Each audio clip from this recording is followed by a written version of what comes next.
Et si l'intelligence artificielle devenait de plus en plus dangereuse? On l'utilise tous les jours, on l'admire, on s'en sert pour créer, apprendre, gagner du temps. Mais est-ce qu'on prend vraiment le temps de se demander où ça nous mène? Est-ce qu'on garde vraiment le contrôle? Commençons par quelque chose qu'on remarque de plus en plus, la paresse intellectuelle. Je vous donne un exemple très simple.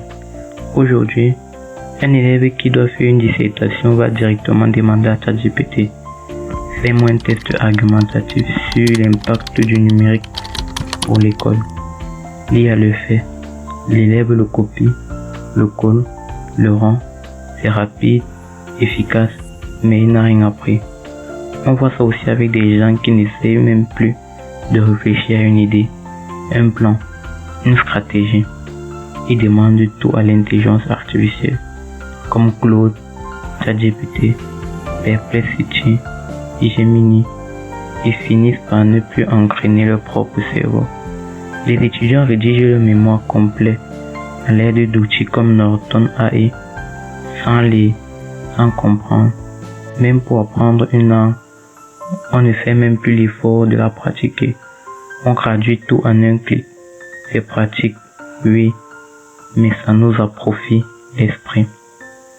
En plus, parlons des métiers en danger. Il ne s'agit plus seulement de robots, mais des usines.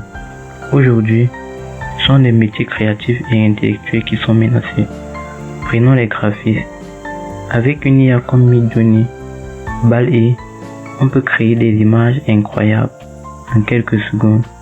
Certaines entreprises professent ça plutôt que de payer un graphiste.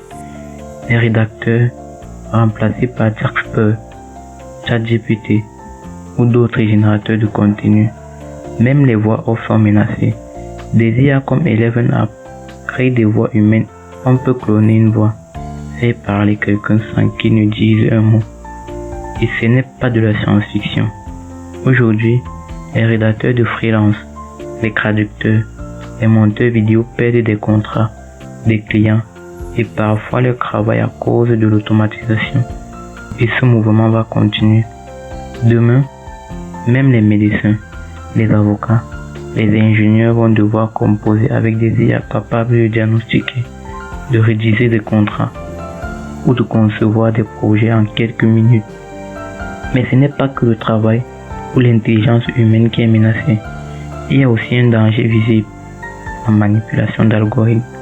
Les IA qui nous recommandent des vidéos, des articles ou même des personnes à suivre ne sont pas neutres.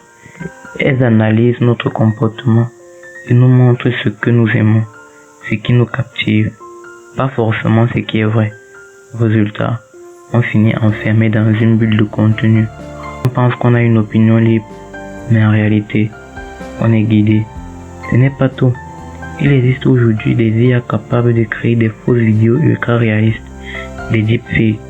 Un autre problème majeur, la dépendance externe. De plus en plus, les gens ne savent plus rien faire sans l'IA. On demande à une application quel repas faire ce soir, comment s'habiller, quoi poster, quoi dire à une personne. Bientôt, on laissera l'IA choisir avec qui se marier. Et si demain ce système tombait en panne, ou pire, soit piraté ou contrôlé par une puissance malveillante, on dépend de plus en plus d'un outil qu'on ne comprend pas, qu'on ne contrôle pas, mais qui contrôle notre quotidien. Alors, on fait quoi? On arrête tout? On éteint les machines? Bien sûr que non. L'IA n'est pas le mal, c'est un outil, un puissant outil, comme le feu ou l'électricité. Ce qui compte, c'est comment l'utiliser. Pour reprendre le contrôle, reprendre le goût à apprendre de soi-même. Il ne faut pas laisser l'IA penser à notre place. Utilise-la pour t'aider, pour t'inspirer, pour aller plus loin, mais pas pour faire à ta place. Par exemple, si tu as fait une rédaction avec ChatGPT, utilise-la pour construire un plan, mais rédige toi-même. Si tu utilises une IA pour apprendre une langue, combine-la avec des livres, des discussions, des films. Le but c'est de garder ton cerveau actif, ta logique en éveil et surtout ton esprit critique. Valoriser l'humain, ce que l'IA ne peut pas imiter. Il y a des choses qu'aucune IA ne pourrait faire comme un humain. ressentir des émotions authentiques, créer une vraie intention artistique, comprendre les subtilités d'un regard, d'un silence, d'une relation humaine, dans tous les domaines, sciences, éducation, création, management. Il faut remettre l'humour au centre, former des gens capables de travailler avec l'IA, pas à sa place, éduquer les jeunes générations dès maintenant. On doit apprendre à coder, à comprendre les algorithmes, à reconnaître les biais, à repérer les fake news générées par l'IA.